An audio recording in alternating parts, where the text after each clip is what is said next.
जब आप पटना की गलियों से गुजरते हैं और किसी ऑटो वाले से या रिक्शे वाले से ये कहते हैं कि मुझे 10 नंबर जाना है, तो वो आपको राबड़ी आवाज़ पहुंचा देता है, क्योंकि उन्हें मालूम है कि 10 नंबर लालू प्रसाद यादव, राबड़ी देवी जहां रहती है वो जगह है।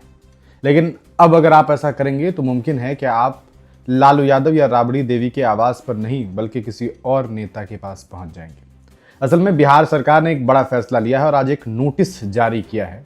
उस नोटिस में सीधे तौर पर यह बताया गया है कि सर्कुलर रोड पर जो 10 नंबर जो जगह है, मकान संख्या 10 नंबर, जहां लालू प्रसाद यादव रहते हैं, जहां राबड़ी देवी रहती है, और सीधे तौर पर यह कहा जाता है कि राबड़ी आवास के नाम से वो चर्चित है। इसके पीछे भी एक वजह है। वजह आप जानते हैं कि किस तरीके से 1997 में जब आरोप लगा लालू प्रसाद यादव के ऊपर चारा घोटाला और मामलात में, किस तरीके से लालू प्रसाद यादव को अपना मुख्यमंत्री पद छोड़ना पड़ा, राबड़ी देवी को मुख्यमंत्री बनाया गया, और फिर 2005 के आसपास जब राबड़ी देवी को जगह अलॉट किया गया तो वो जगह थी सर्कुलर रोड में 10 नंबर।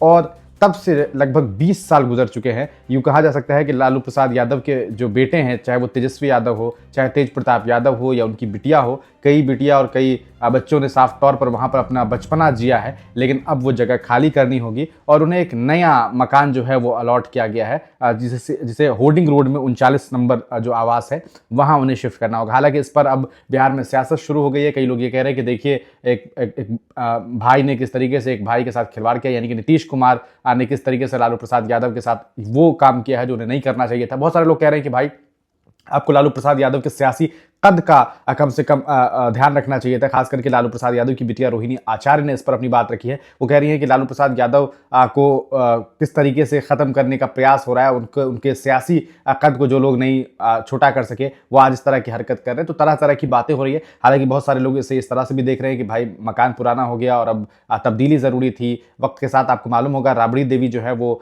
जो कह सकता है विधान परिषद है, उनकी वो नेता प्रतिपक्ष है। तो ये खबर सामने आने के बाद तरह तरह की बातें हो रही है। लालू प्रसाद यादव के बारे में लोग लिख रहे हैं और लोग कह रहे हैं कि भाई आपको कम से कम लालू प्रसाद यादव का ख्याल रखना चाहिए था, वो बीमार हैं और अब ऐसे वक्त में उन्हें अपने घर को खाली करना, आप समझ सकते हैं जहां कोई व्यक्ति 20 साल रहा हो तो वहां से एक जुड़ाव हो जाता है, वहां से एक कह सकता है अपनापन जो होता है, एक मिट्टी की खुशबू तक से लोग जो है वो कहीं ना कहीं इंटरलिंक्ड हो जाते हैं। आप ऐसे स्थिति में जब लालू प्रसाद यादव को उनके परिवार वालों को कह रहे हैं कि भैया आवाज़ छोड़िए, तो ये अच्छा मैसेज नहीं जा रहा है। इस तरह की बातें सोशल मीडिया पर हो रही है। आपको क्या लगता है कि क्या इसके पीछे कोई बदला है या यकीनन सीधे तौर पर ये एक ज़रूरी कहा सकता है चीज़ थी, एक कहा जा सकता है कि ऐसी सिस्टम है, इस तरह का सिस्टम है कि भाई आपको मकान छोड़ना होगा, आपको नया मकान दिया जाएगा। ये सिर्फ और सिर्फ एक ऑफिशियल सिस्टम है, उसके तहत ये सब कुछ किया जा रहा है, या वाकईतन इसमें कुछ बदले की भावना है। बहुत सारे लोग ये भी कह रहे हैं कि अब बिहार में नीतीश जी का नहीं चल रहा है बल्कि भाजपा का चल रहा है और भारतीय जनता पार्टी के इशारे पर ये सब कुछ हुआ है।